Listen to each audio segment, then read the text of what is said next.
Caroline Lucas. Thank you very much, Madam Deputy Speaker. The failure to act with sufficient ambition to avert the climate catastrophe would be the greatest moral failure of our time. The industrial world's destruction of our planet is essentially the story of a single lifetime.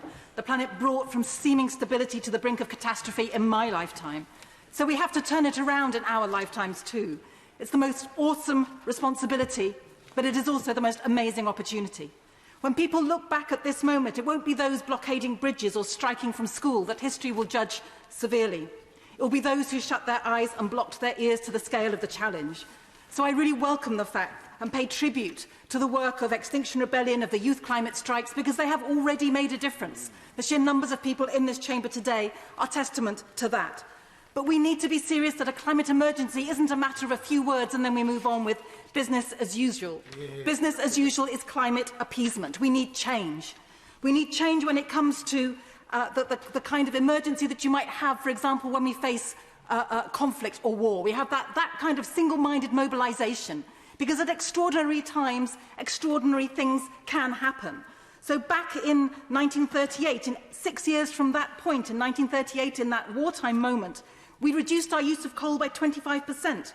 We reduced our use of public cars, private cars I mean, by 95%. Public transport went up by 13%. And that because we had a shared sense of emergency. And so my plea for today is that we don't just use these words about emergency, that we're serious about them and we act on them as a result.